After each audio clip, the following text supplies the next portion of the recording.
इजाजत है।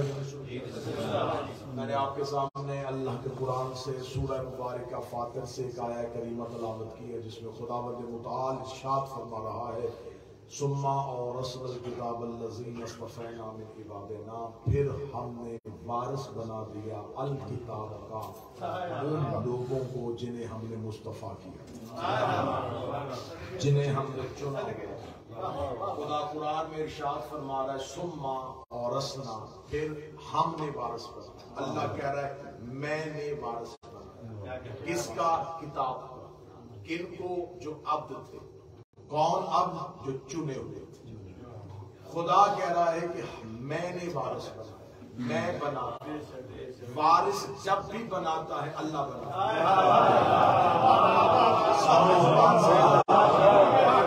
वारिस जब भी बनाए बंदे नहीं बनाते, अल्लाह बनाता। खुदा कह रहा है कि मैंने वारिस बनाया है। किसका? किताब। यहां लफ्ज किताब आयत में है तो मैं तर्जुमा भी किताब ही करूंगा। आयत में अल्लाह कुरान कहता तो मैं तर्जुमा कुरान करूंगा। मेरे पास कोई इतनी बसात नहीं है कि अल्लाह कुछ कहे और मैं तर्जुमा कुछ करूं। यहां पर मैं तर्जुमा किताब ही करूंगा। हमने वारिस बनाया किताब। ये नहीं है कि अल्लाह ने कुरान में लफ्ज कुरान इस्तेमाल नहीं किया। अल्लाह ने कुरान के अंदर लफ्ज कुरान भी इस्तेमाल किया, लफ्ज किताब भी इस्तेमाल। जहां कुरान आना चाहिए था वहां कुरान ही कहा, और जहां किताब आनी चाहिए थी वहां किताब। तो अब वो अल्लाह जो है वो जानता है कि कहां कुरान कहना है और कहां किताब। मेरे पास क्या हैसियत और क्या औकात है कि अल्लाह कुरान कहे और मैं किताब कहूं, और अल्लाह किताब कहे और मैं कुरान कहूं। कुरान के अंदर लफ्ज कुरान 70 मरतबा है और लफ्ज कुरान 256 मरतबा है। अल्लाह ने कुरान के अंदर ज्यादातर लफ्ज किताब इस्तेमाल। दांत से मैं आपको बेनियाज करूंगा, लेकिन तवज्जो मेरी पूरी। खुदा कहता है हमने वारिस बनाया था किताब। अब आप उसमें सवाल करें कि कुरान और किताब अलग चीजें। आप अरबी लुगत अगर उठा कर देखें, कुरान और किताब के मानी में जमीन आसमान का फर्क। कुरान कहते हैं पढ़ी जाने वाली, जिसको मुंह से जुबान से पढ़ा जाए उसे कुरान कहते हैं। इकरा, किरात, ये तमाम वो चीजें हैं जो जुबान से पढ़ी जाती है। जो जुबान से पढ़ी जाए उसे कुरान, जो लिखी जाए उसे किताब कहते हैं।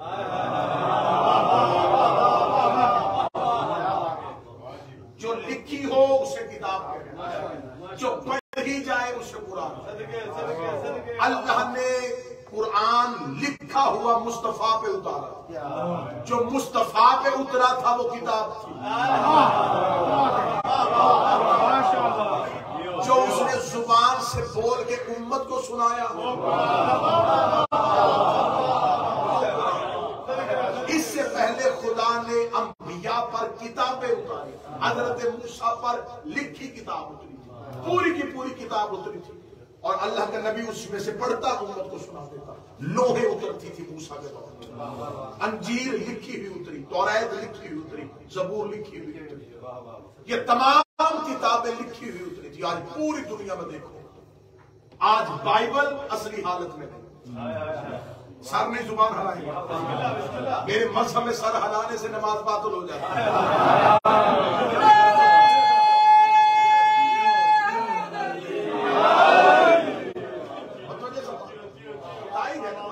बाइबल असली हालत में नहीं, तौरात असली हालत में नहीं, जबूर असली हालत में नहीं। अल्लाह की किताब है लेकिन असली हालत में उतरी नबियों पर थी, ये हम मानते हैं। बाइबल भी, अंजीर भी अल्लाह की, तौरात भी अल्लाह की, जबूर भी अल्लाह की थी। अल्लाह की किताबें उतरी नबियों पे थी, आज उनकी उम्मतों के पास नहीं। मैं बेहतरीन लफ्ज उर्दू खिताबत का इस्तेमाल करने लगा, जो किताबें नबियों के हाथों पे आई उम्मत के हाथ लग गए। अल्लाह ने कुरान को क़यामत तक महफूज रखा, उसने नबी के हाथ पे नहीं उतारा। हमने उतारा कल्बे मुस्तफा, कल्बे मुस्तफा तक किसी की रसाई नहीं। कल्बे की बात है दोष मुस्तफा का।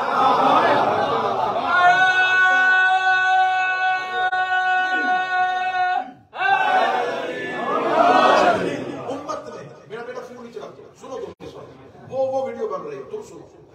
उम्मत कदम मुस्तफा, कुरान कल्ब मुस्तफा। उम्मत में और कुरान में इतना फर्क था जितना कदमों में और दिल में। हमने किताब मुस्तफा के कल्ब पे,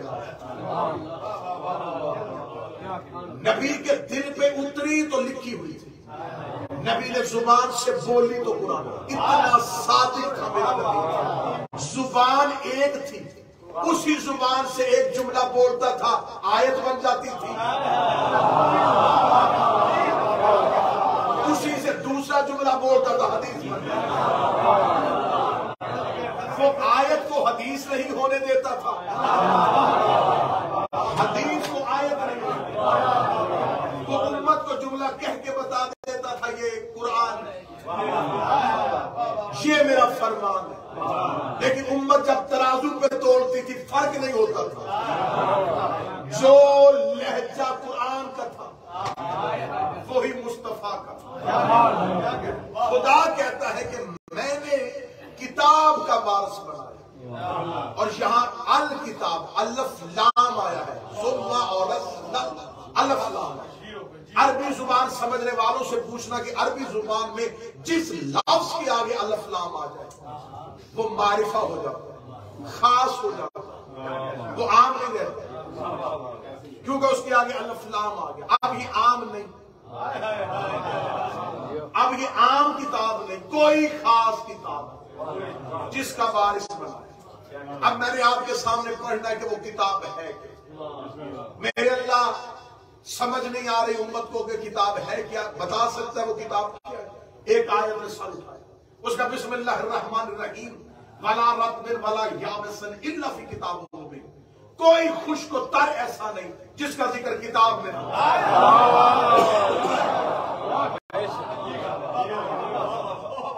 कुरान कह रहा है कोई खुश और तर ऐसा नहीं जिसका जिक्र कुरान में नहीं, किताब में नहीं। अगर आप इसका तर्जमा ये करेंगे कि कोई खुशकोतर ऐसा नहीं जिसका जिक्र कुरान में नहीं, तो सारी दुनिया तो कुरान नहीं मानती। तो कुरान ना मानने वाला तुम पे सवाल कर दे कि अगर तुम्हारा दावा है हर खुशकोतर का जिक्र कुरान में, तो फजर की रकतें कुरान में कहां, जोहर की रकतें कुरान में, अंबिया के नाम कुरान में कहां, काबे के तवाफ कुरान में कहां, सफा मरवा के चक्कर कुरान में कहां। तो वो तो इतनी किताबों, इस किताब के अंदर से इतनी चीजें निकाल के बाहर रख देगा, इन चीजों का जिक्र तो कुरान में है ही नहीं, तो फिर इसका है नहीं, तो फिर ये दावा कहां से आ गया कि हर खुशकोतर का जिक्र कुरान। तो यहां लफ्ज कुरान नहीं है। जब आयत ने किताब कहा है तो मैं किताब मुबीन, कोई खुशकोतर ऐसा नहीं जिसका जिक्र किताब में। ठीक हो गया। अगला दावा, मेरे मालिक कभी भी किताब समझ में नहीं आई, कोई और आयत, एक और आयत से उठा है, बिस्मिल्लाहिर्रहमानिर्रहीम वमा मिन गाइबत वस्समाइ वल अर्ज़ इल्ला फी किताबिन मुबीन। आसमान और जमीन का कोई गायब ऐसा नहीं जिसका जिक्र किताब में, जिसका जिक्र किताब में। लेकिन आगे तशरीफ, आज हम मेजबान आए तो आगे तशरीफ जरूर सारे साथ मिलकर बुला दो।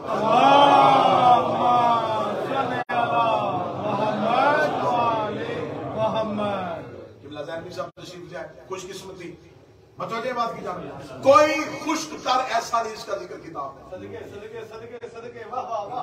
कोई असगर व अकबर ऐसा नहीं जिसका जिक्र किताब, कोई गायब ऐसा नहीं आसमान और जमीन का जिसका जिक्र किताब। बात हो किताब की सुन और असल किताब ना, हमने किताब का वारिस बनाया था उन लोगों को जिन्हें हमने मुस्तफा किया हुआ था। कोई खुशकोतर ऐसा नहीं जिसका जिक्र किताब में, कोई गायब आसमान और जमीन का ऐसा नहीं जिसका जिक्र किताब में। भला असगर मिन ज़ालिका भला अकबर इल्ला फी किताबिन मुबीन, कोई असगर और अकबर ऐसा नहीं जिसका जिक्र किताब में। मेरे मालिक की किताब है क्या? एक और आयत में साथ बिस्मिल्लाहिर्रहमानिर्रहीम वमा कान हाज़ल कुरान युफ्तरा मिन दूनिल्लाह वलकिन तस्दीक अल्लज़ी बैन यदैहि व तफसील अल किताब ला रैब फीह। खुदा कहता अगर ये कुरान अल्लाह के अलावा किसी और की तरफ से होगा यकीनन इसमें इख्तलाफ होगा। अब इसमें कोई इख्तलाफ इसलिए नहीं कि इसे भेजने वाला सिर्फ अल्लाह है। वलकिन तस्दीक अल्लज़ी बैन यदैहि, और ये तस्दीक करता है उन किताबों की जो पहले उतर चुकी। और आगे क्या कह रहा है? वह तफसील अल किताब, कुरान तस्दीक करता है उस तफसील की जो किताब के अंदर। अगर आप जुड़े रहेंगे तो नतीजा आपके लिए आसान। खुदा कहता है कुरान तस्दीक कर रहा है हर उस तफसील की जो किताब के अंदर। इसका मतलब है कि कुरान तस्दीक कर रहा है किताब की। किताब के अंदर खुश्क उतर है, किताब के अंदर ही आसमान और जमीन का गायब है, किताब के अंदर ही असगर और अकबर का जिक्र है। मेरे मालिक हमें बताई दे ये किताब है कौन। मजमा बड़ा खामोश हो गया है। आयत अगली मैं पढ़ना और नहीं चाहता। अब मेरे मालिक तो राह से पर्दा उठा ही दे, ये किताब है कौन सी। पहली आयत ने सर उठाया, अब आ गई अलफ लाम मीम ज़ालिकल किताब। पहली आयत पढ़ दी बच्चे को याद। अलफ लाम मीम ज़ालिकल किताब ला रैब फीह हुदल लिल मुत्तकीन। सबको याद है जो कुरान पढ़ते हैं। अब यहां पर यह है कि अलफ लाम मीम। अब जो मैंने नीचे तर्जमा पढ़ा के तर्जमे में अलफ लाम मीम, तर्जमा अलफ लाम मीम, तर्जमा यहां से शुरू है ज़ालिकल किताब, ये वो किताब है ला रैब फीह जिसमें कोई शक नहीं। हुदल लिल मुत्तकीन, ये मुत्तकीन को हिदायत है। कौन सी किताब? मौलवी कहते हैं कुरान। अगर कुरान हिदायत करता है तो ये दूसरे मुत्तकीनों के लिए नहीं। कुरान सिर्फ मुत्तकीन को तो हिदायत नहीं करता, कुरान तो आलमीन को हिदायत करता है। अगर कुरान सिर्फ मुत्तकीन के लिए है तो क़यामत वाले गुनहगार कहते हैं मेरे मालिक हिदायत लेनी थी कुरान से, वो तूने उतारा मुत्तकीनों के लिए। तो अब अलफ लाम मीम मेरी बड़ी खुशकिस्मती है। मैं कहता हूं कि सोने पे सुहागा किबला तशरीफ ले आए और मेरी ताईद भी हो जाएगी। अलफ लाम मीम ज़ालिकल किताब। अलफ लाम मीम उलमा कहते हैं हरूफ मुक़त्तिआत, ये वो हरूफ है जिनका इल्म अल्लाह के सिवा किसी के पास नहीं। शाबाश मौलवियों, जिंदाबाद मौलवियों, तुमने ये कह के उस बंदे की बात गलत साबित कर दी जिसने कहा था कि कुरान काफी है। अगर कुरान काफी है तो अलफ लाम मीम का मानी क्या है? अलफ लाम मीम ज़ालिकल किताब, ये वो किताब है। ज़ालिक का यहां से तर्जुमा हुआ, ये वो किताब है। तो जो मेरी तरफ ये वो किताब है, ये है इसमें इशारा। ज़ालिका है इसमें इशारा। इशारा तब होता है जब मुशारे अलैह मौजूद हो। ज़ालिकल किताब, ये वो किताब, ये भी और वो भी। ये और वो दोनों उस जगह पे आते हैं जहां एक इशारा पीछे की तरफ, एक इशारा आगे की तरफ। साले का पीछे भी जुड़ा है, आगे भी जुड़ा है। साले का की आगे है किताब, पीछे है अलफ लाम मीम। अलफ लाम मीम का तर्जुमा मौलवियों ने किया कोई नहीं। कुरान कह रहा है कि अलफ लाम मीम वो किताब है। अलफ लाम मीम ये वो किताब है। तफसीर अहले बैत की जिम्मेदारी मैं अपने कांधों पे लेता हूँ। इमाम शम से पूछा गया मालिक ये अलफ लाम मीम क्या है? फरमाया अलफ लाम मीम से मुराद है आले मोहम्मद। आले मोहम्मद वो किताब है जिसमें कोई शक नहीं।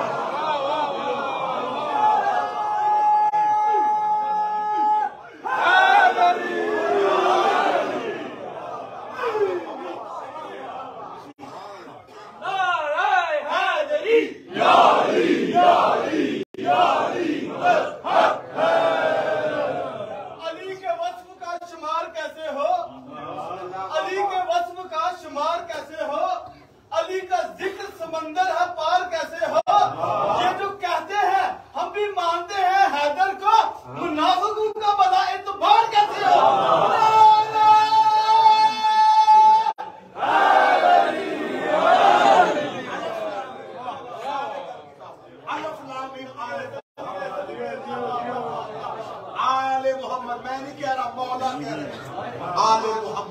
ज़ालिकल किताब, ये वो किताब ला रैब फीह, जिनमें कोई शक नहीं, हुदल लिल मुत्तकीन, ये मुत्तकियों को हिदायत करता है। अगर मुत्तकीन को ये हिदायत नहीं करते तो बताओ इमामुल मुत्तकीन कौन है? फिर किन को हिदायत करते? अगली आयत ने और राज खोल दिया, अल्लज़ीना युमिनूना बिल गैब, ये उनको हिदायत करते हैं जो इनके गैब पर ईमान रखते हैं।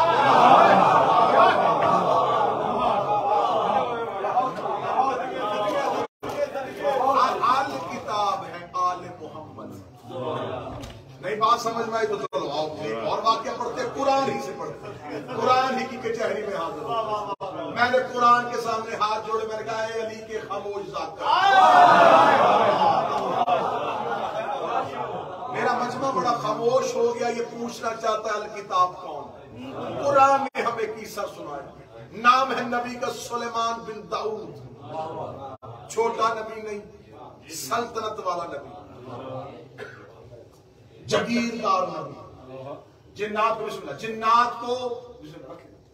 जिन्नात को ताबे रखा हुआ, हवाओं को मुसख्खर करता, परिंदों की बोलियां जानता, इतना इक़्तिदार और इख्तियार रखने वाला नबी था। उड़ते हुए तख्त से इसने चींटी की आवाज, ये कोई कहानी तो नावल तो नहीं मैं पढ़ रहा, कुरान के वादी नमल से गुजरा था सुलेमान बिन दाऊद, और चींटियों में से एक बोली, उसने बाकी चींटियों से कहा, अय्युहन्नास, ए चींटियों दाखिल हो जाओ अपनी बिलों, कहीं सुलेमान बिन दाऊद का लश्कर तुम्हें कुचल। तख्त पे मलाइका से कहा उतारो मेरा तख्त, चींटियों में से उसी को उठाया जो हथेली पे रखा सुलेमान बिन दाऊद। क्या लगा? चींटी हो गए, रेंगने वाला कीड़ा हो गया। तूने क्या कहा? जानती है मैं कौन हूं? उसने कहा जानती है, मान पाऊं तो अर्ज करूं, नाम आपका सुलेमान बिन दाऊद है, मैं भी आपके दायरा इख्तिदार हूं, मैं भी आपकी हुकूमत हूं, मैं भी आपके ताबे। सुलेमान ने कहा मेरी हकीकत जानते हो? उसने कहा बहुत अफजल है तू, कम मैं भी नहीं। उसने कहा नबी हूं मैं, उसने कहा जानती हूं तू सुलेमान बिन दाऊद है, तेरा इख्तिदार है, तेरा इख्तियार है, जिन्नात तेरे ताबे हैं, हवाएं तेरा तख्त चलाती है, परिंदों की जो बोलियां जानता है। सुलेमान ने कहा इतना दायरा इख्तिदार जानने के बावजूद फिर कह रही है कि तेरी हैसियत भी कम नहीं। उसने कहा देख तो सही सुलेमान बिन दाऊद, तेरा इख्तियार इतना बड़ा है और मेरे कदम तेरी हथेली पे, मेरे कदम तेरी हथेली पे, मेरे कदम तेरी हथेली पे। फिर मुझे मजमा बोल के यहाँ पे एक जुमले की इजाजत दे दे। सुलेमान बिन दाऊद की हथेली पे आके वादी नमल की चोटी फख्र करती है, मोहम्मद के कांधों पे अली खड़े।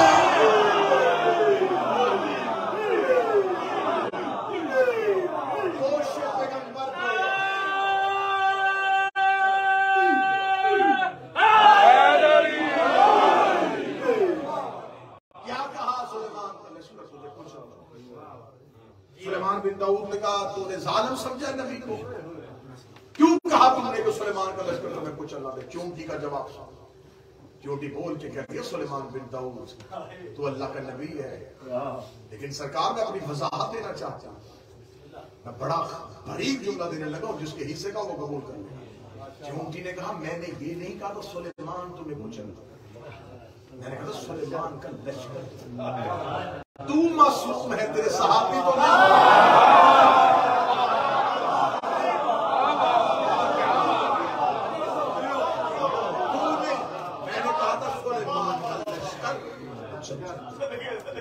यही बात ये नमल हुर्रे आमनी ने अपनी किताब में लिखा, एक दफा बात ये सफीन से वापसी में बात ये नमल से अली गुजरे। उस वक्त की चींटियों की सरदार ने कहा बिलों में चली जाओ, सुलेमान का लश्कर तुम्हें कुचल न दे। इधर अली का घोड़ा वादी नमल में पहुंचा, चींटियों की सरदार ने कहा चींटियों बिलों से बाहर आओ, देखो अली जैसे सुलेमान बिन दाऊद ने उठाया था वैसे ही हैदर करार ने उस वक्त की चोटियों की सरदार को उठा के अपनी हथेली पे रखेगा। मुद्दत तो पहले यहाँ से नबी गुजरा था, नाम उसका सुलेमान बिन दाऊद था, तख्त उसका हवा पे था, परिंदों की बोलियां जानता था, जिन्नात उसके ताबे थे, मखलूकात पे इक़्तिदार रखने वाले अल्लाह के नबी को उस वक्त की तुम्हारी सरदार ने कहा था बिलों के अंदर चली जाओ, कहीं सुलेमान का लश्कर तुम्हें कुछ न दे। आज तूने क्यों कहा बिलों से बाहर आ जाओ? चोटी ने अली के हाथ का तोसा दे के कहा वो नबी बहुत बड़ा था, तेरा चेहरा देखना ही बात आता, तेरे चेहरे पे चुनना रहे। अल किताब सुलेमान बिन दाऊद का दरबार सजा हुआ है। या हुद ने आके सुना पूरी कहानी कुरान में। हुद ने आके कान में कहा मैं मुल्क देख के आया जो सबा का है, वहां पर एक मलका हुक्मरानी करता, नाम उसका बल्कीस, वो तेरी हुकूमत को तस्लीम नहीं कर रहे। सुलेमान बिन दाऊद जलाल में ले आओ तक समेत वही कौन है तो तख्ते बल्कीस का है। कुरान कहता है सुलेमान के दरबार में से एक बोला जो जिन था, जिन्नात में से था, अफरीद था। मेरा जिन था लेकिन अफरीद द्यो था, जिन्नात में भी बहुत बड़ा द्यो। बोल के कहने का सुलेमान मैं लेके आऊंगा अल किताब मौजू अल किताब। सुलेमान ने कहा कितने वक्त में लाएगा? मोहलत। उसका तेरा दरबार बर्खास्त होने से पहले।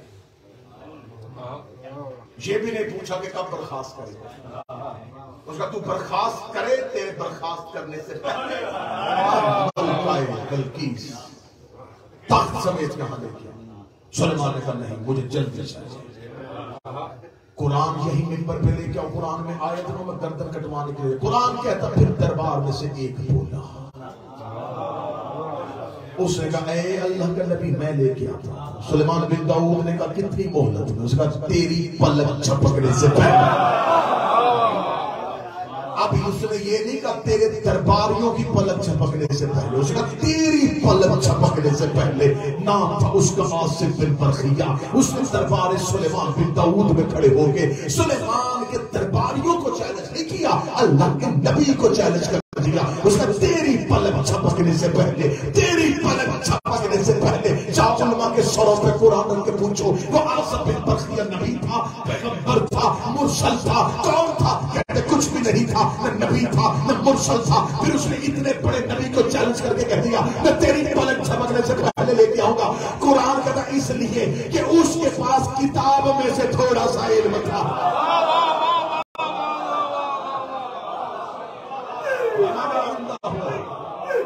मिन इल्मुल किताब, उसके पास किताब में से थोड़ा सा इल्म।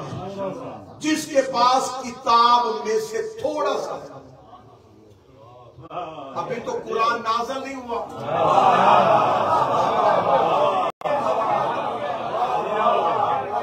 मैं सुलेमान के दौर की बात कर रहा हूं। कुरान तो आया है मक्के में, सुलेमान बिन दाऊद के दौर में आसिफ बिन बरखिया बोला, और कुरान कहता उसके पास किताब में से थोड़ा सा इल्म। तो अभी कुरान तो नाज़िल नहीं हुआ, इसका मतलब कुरान नहीं आया, कोई किताब थी जो सुलेमान बिन दाऊद से भी पहले थी, और उसमें से थोड़ा सा इल्म था। मजमे को अब फर्श पे नहीं अर्श पे लेके जाने लगा, कुरान भरने के लिए तैयार हो जाए। मेरे मालिक ये किताब का थोड़ा सा इल्म था, उसने सुलेमान बिन दाऊद को चैलेंज कर दिया। खुदा ने फिर एक और आयत में रात से पर्दा उठा दिया। खुदा ने कहा मिन कुल्ल उम्मतिन बशहीदा वजअना बिका अला हाउला शहीदा। ये मेरा मोहम्मद, कैसा वो वक्त होगा जब हम हर नबी को उसकी उम्मत पर गवाह बनाएंगे। ऐ मेरा हबीब, वो कैसा वक्त होगा जब हर नबी अपनी उम्मत पर गवाह है। आदम अपनी उम्मत पे गवाह, नूह अपनी उम्मत, इब्राहिम अपनी उम्मत पे, मूसा, ईसा, यूनुस, याकूब, याहया और ज़करिया, सब अंबिया उम्मतें आएंगी, नबी खड़े होकर गवाही देंगे। नबी बताएंगे कि मेरी उम्मत ने मेरे साथ क्या सलूक। मैं उम्मतों से नहीं पूछूंगा, मैं नबियों की गवाही दूंगा। उम्मत की गवाही कैसे? नबी गवाही देंगे। नबी आके बताएंगे मेरी उम्मत ने ये किया। मैं नबियों की गवाहियों से उम्मत की जन्नत और जहन्नम के फैसले किए। उम्मत बताएगी ये बंदा ठीक था, ये गलत, ये सही था, ये चला, ये वफादार था, ये गद्दार था, ये दोस्त था, ये दुश्मन था, ये मोमिन था, ये मुनाफिक था। नबी गवाही देते रहेंगे, मैं नबियों की गवाहियों पे उम्मतों के फैसले करूंगा। उम्मतें पीछे से चली जाएंगी, जन्नत और जहन्नम के फैसले हो जाएंगे, सिर्फ नबियों की सब खड़ी होगी। नबी गवाही दे चुके होंगे। खुदा का वजह ना देखा अल्लाह बोला शहीदा। फिर वो कैसा वक्त होगा जब मैं तुझे नबियों पे गवाह बोलूंगा।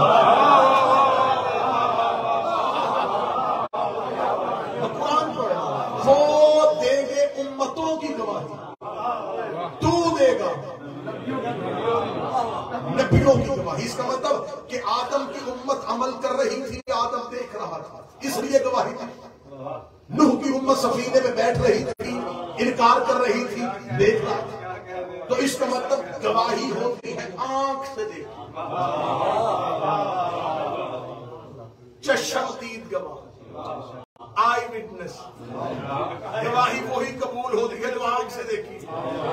मुस्तफा देंगे नबियों पे गवाही। इसका मतलब कि आदम तौबा कर रहा था, नबी देगा। सफीना चला रहा था, मेरा नबी देख रहा था। इब्राहिम नारे नमरूद को ठंडा कर रहा था, मेरा नबी देख रहा था। इब्राहिम इस्माइल को छुरी के नीचे ले जा रहा था, मेरा नबी देख रहा था। इस्माइल शोकर का सजदा कर रहा था, मेरा नबी देख रहा था। मूसा तूर पे जा रहा था, मेरा नबी देख रहा था। यूनुस मछली के पेट में था, मेरा नबी देख रहा था। ईसा सलीब पे जा रहा था, मेरा नबी देख रहा था। नबी देगा उम्मतों पे गवाही, मेरा नबी देगा नबियों पे गवाही। खुदा का रुक जा मेरा मोहम्मद।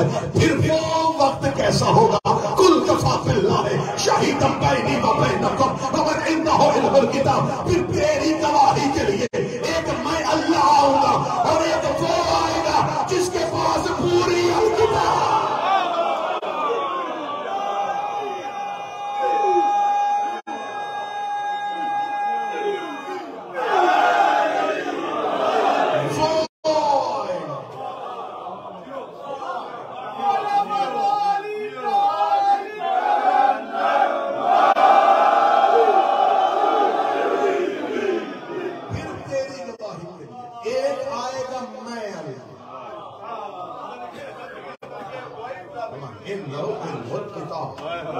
मैंने अभी क्या कहा था, आई विटनेस, आंखों देखा। उम्मतें अमल कर रही थी, नबी देख रहे थे। नबी अमल कर रहे थे, मेरा नबी देख रहा था। जुमला क्या के उड़ जाऊं, इसका मतलब मेरा मोहम्मद बन रहा था।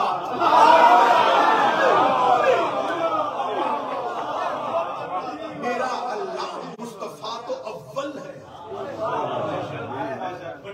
मैंने कहा मेरे नबी से पहले कौन है? आदम से पहले तो मेरा नबी, नूह से पहले मेरा नबी, मेरे नबी से पहले अल्लाह तो है। ये जिसके पास अल किताब है ये कौन है? मेरा बदन जिब्रील की तरफ थर-थर। मैंने रसूल की तहलील पे जाकर या रसूल अल्लाह तू कब से? फरमाया वमा इन्ना अव्वल खलक़ल्लाह, बेशक सबसे पहले अल्लाह ने, मैं मोहम्मद की हूँ। मैंने कहा तू अव्वल है? उसका मैं अव्वल। मैंने कहा फिर तुझसे पहले कौन था जो तेरी गवाही देगा? अगर तू अव्वल मा खलक़ल्लाह नूरी है तो फिर तुझसे पहले कौन है? अभी मैं चुप था कि कूफे के मिंबर से एक आवाज है, कुन तो वलीयन। मैं उस वक्त भी वली था जब ये नबी था। एक अल्लाह गवाही देगा और एक वो गवाही देगा जिसके पास अल किताब।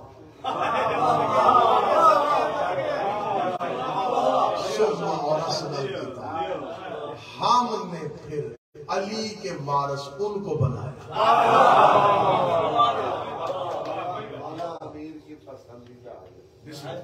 जिन्हें हमने मुस्तफा किया। मेरे मालिक तू किन्हें मुस्तफा करता है? जिसे अल्लाह चुन ले। बस अब वक्त क्योंकि बहुत ज्यादा बीत गया, मैं आखिरी जुमला कहता हूँ, मेरे मालिक तू किन्हें मुस्तफा करता है? खुदा ने कहा मैं मुस्तफा करने का तरीका यह है जिन्हें मैं मुस्तफा करता हूँ उन्हें मैं सलाम करता हूँ। खुदा कुरान में कहता है जिन्हें मैं मुस्तफा करता हूँ उन्हें मैं सलाम करता हूँ।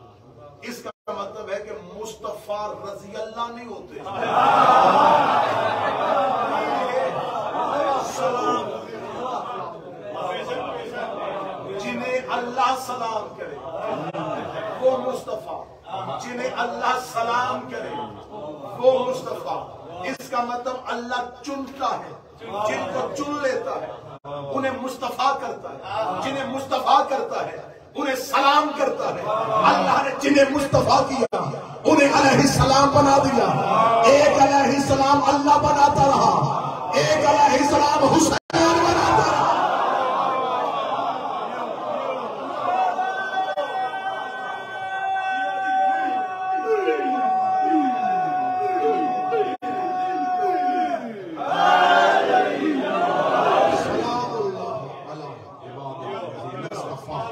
सलाम हो अल्लाह का उन बंदों पे जिन्हें मैंने मुस्तफा किया। अल्लाह ने भी मुस्तफा किए, हुसैन ने भी मुस्तफा किया।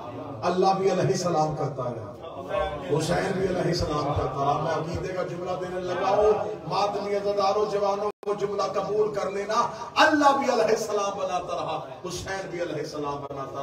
वो भी करीम है, ये भी करीम है, लेकिन एक फर्क देख लेना, उसने अलैहिस्सलामों में से एक मलऊन किया था, इसने मलऊनों में से एक अलैहिस्सलाम।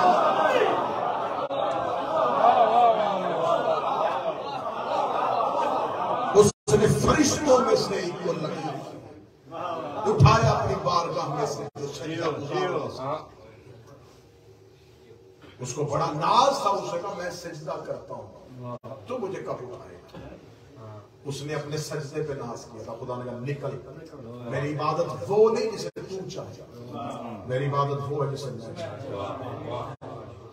उसने कहा कहां से लेके आएगा मुझ जैसा सजदा गुजार?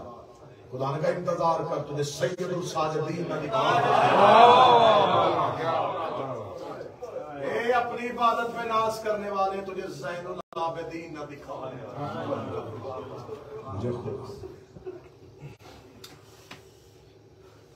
क्या मुस्तफा के लिए रुकू हैदर करार के लिए, सजदा हुसैन के लिए।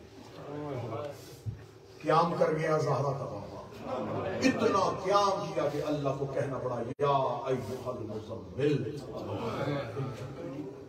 ए चादर ओढ़ने वाला। क्याम किया कर रहा था मगर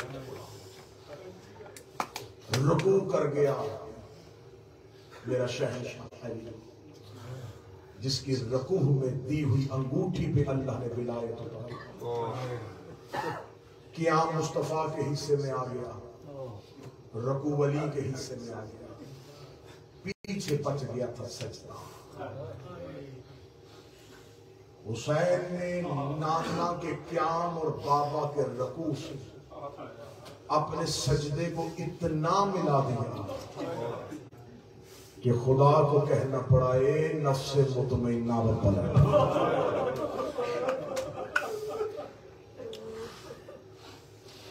हर एक ने सजदा किया, नेमत मिली सजदा, नेमत मिली सजदा।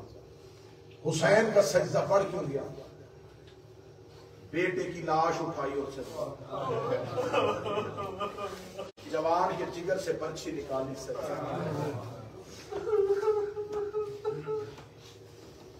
करबला के तपते हुए सहरा में हुसैन ने सजदा बढ़ा दिया। अब दुनिया की निगाहें हैरान थी कि जितना सजदा हुसैन मुकम्मल कर चुका है, अब इससे बढ़ के सजदा क्या होगा।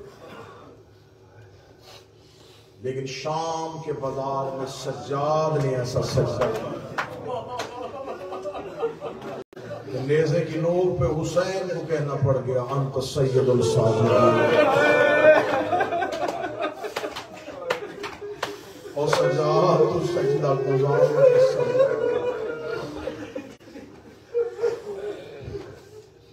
बंधे हुए हाथों से गर्दन में तौक, हाथों में हथकड़ियां और पाँव में रस्सियां, और वो रुकू की हालत में कह रहा है सुभान रब्बिल अज़ीम।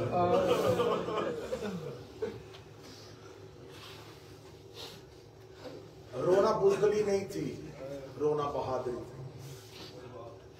मौला सैयदुल साजिदीन ने अपने गिरिये से करबला फैलाई। इंसानी फितरत है, बाजार से 1000 बंदा भी हंसता हुआ गुजरे, कोई नहीं पूछता क्यों हंसता, एक रोता हुआ गुजरे, लोग रो रो के पूछते क्यों रो रहे। मेरे मौला सज्जाद करबला के बाद इतना रोए, जिस बाजार से गुजरते लोग पूछते क्यों रो रहा है, सज्जाद करबला सुनानी शुरू कर दिया। मौला ने अपने आंसुओं से करबला फैलाई। मैं अगली सफर के आने लगा हूं, माँ तुम मेरी सफर पे मेरी तारीफ कर देना, कोई ये ना कहे कि लड़े नहीं थे, शायद माज़अल्लाह लड़ना नहीं आता था, अब्बास से ज्यादा बहादुर था सज्जाद। तूने हाय नहीं की, मैं फिर जुमला कहता हूँ, अब्बास से ज्यादा बहादुर था सज्जाद, अब्बास से ज्यादा बहादुर थे सज्जाद। अब तो मुझ पे सवाल कर मौला शबीर का जाकर, तूने ये क्यों कहा है कि अब्बास से ज्यादा बहादुर थे सज्जाद। अब तेरी हाय सुनने के लिए मैं खड़ा हूँ। सज्जाद की जगह अब्बास होते पहले ही मोड़ पे मर जाते। ये हौसला सज्जाद का था, हर मोड़ पे कहता रहा बाबा आंखें खोल तेरा सज्जाद जिंदा। शाम की कहते निभा के जब वापस करबला आए थे, करबला में पहला चेहरा बाबे का किया। कब्रों के दरमियान खड़े होकर मेरे मौला सज्जाद की आवाज, अकबर पर्ची खाना आसान है, कासम घोड़ों के सुफों के नीचे पामाल होना आसान है, असगर गर्दन पे तीर खाना आसान है, चचा गाजी फुरात में बाजू कटवाना आसान है। रोगे सज्जाद की आवाज, बाबा माफ कर देना, तेरा सर पे खाना भी आसान है। लाशें तड़पनी शुरू हुई, आवाज आई तीर आसान, पर्ची आसान, नेजा आसान, तलवार आसान, कमाली आसान, फिर मुश्किल क्या है। सज्जाद रो कहता उठो कब्रों से मैं तुम्हें बताऊं, ज़ैनब जैसी माँ 9 घंटे शराबी के दरबार में बगैर चादर के खड़े रहे। ये हौसला सिर्फ सज्जाद है, ये हौसला सैयदुल साजिदीन। इतना रोए, इतना रोए, इतना रोए, सारी जिंदगी आपने जाकिरीन से मिंबर से सुना है कि मौला सैयदुल साजिदीन खून, पूछा करो मिंबर वालों से, करबला में रोए थे नहीं, कूफा में रोए खून, खून कहां रोए, शाम। मातमी जवान बैठे हो, अल्लाह तुम्हारी जवानियां सैयदा के बेटों के नसीब में रखे। मिंबर से बाजारे शाम पढ़ा ही नहीं जाता, हम डरते मिंबर से बाजारे शाम नहीं पढ़ते।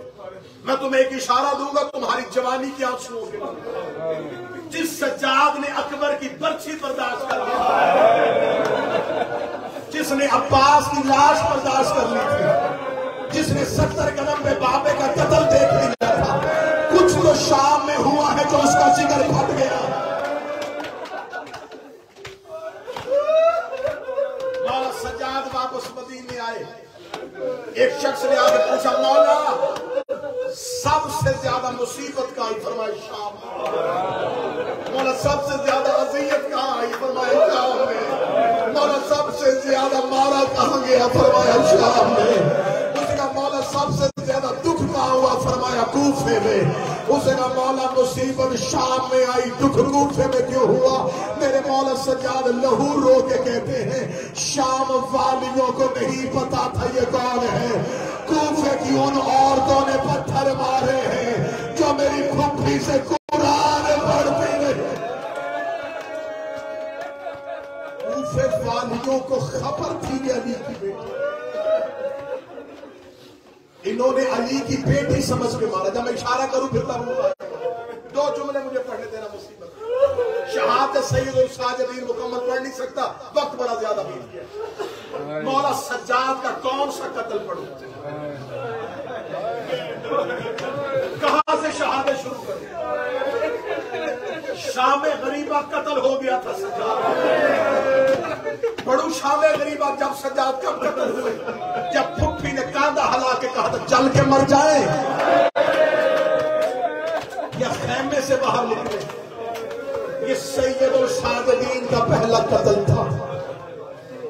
मौला सज्जाद से मदीने में एक बंदे ने पूछा था, मौला तुझे करबला में सबसे ज्यादा दुख कब हुआ था?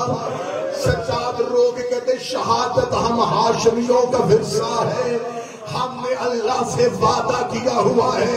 सज्जाद कहते वो मैं मंजर कभी नहीं भूल सकता, जब शाम गरीबा मैंने अपनी माँ को बगैर चादर के नमाज पढ़ते देखा, बगैर चादर के जब कह रही थी अल्लाह।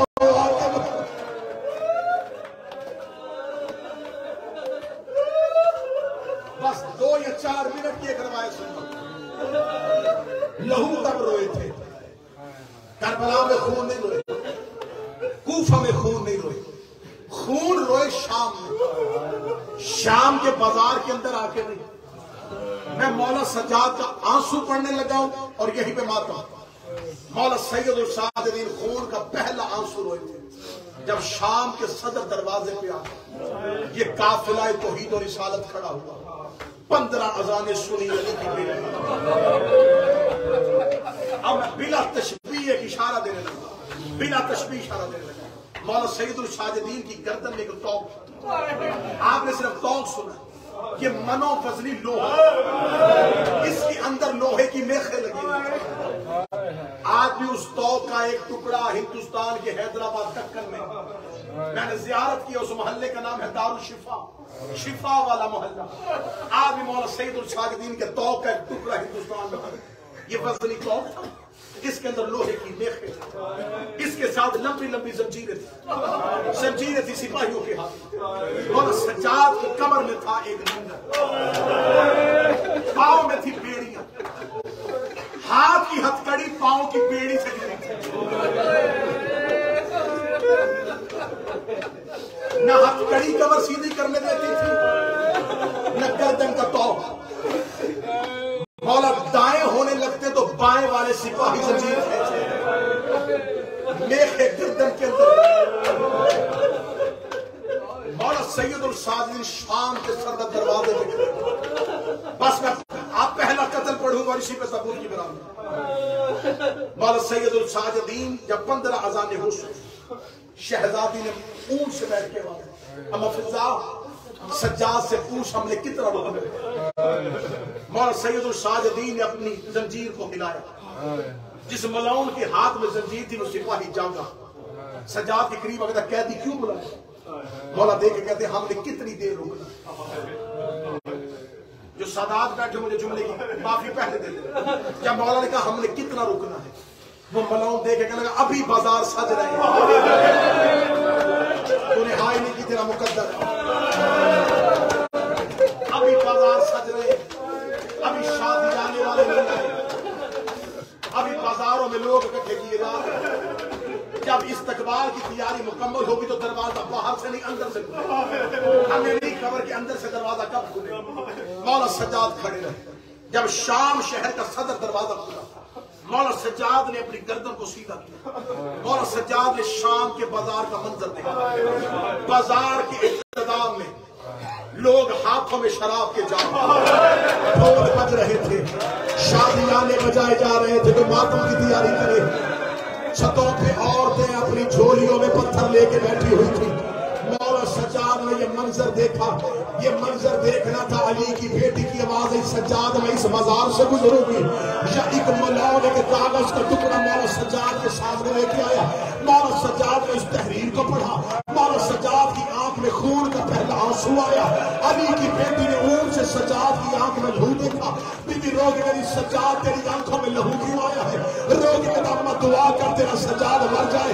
रोगी की मौत न मांगे, मुझे दर्द बता।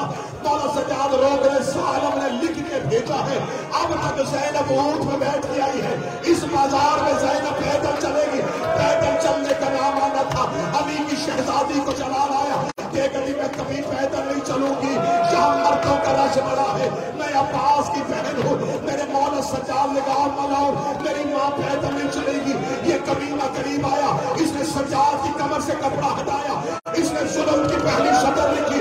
सकीना ऊंट से गिर गई, रो के करीब आई, रो के भी मेरी माँ पैदल चले ना चले, मैं करबला के गरीब की बेटी हूँ, मुझे बता कहाँ चलना है। इधर सकीना ने चलना शुरू किया, इधर ज़ैनब की आवाज आई, सकीना रुक जा, मैं ज़ैनब तेरे साथ आ रही हूँ। मातम सजा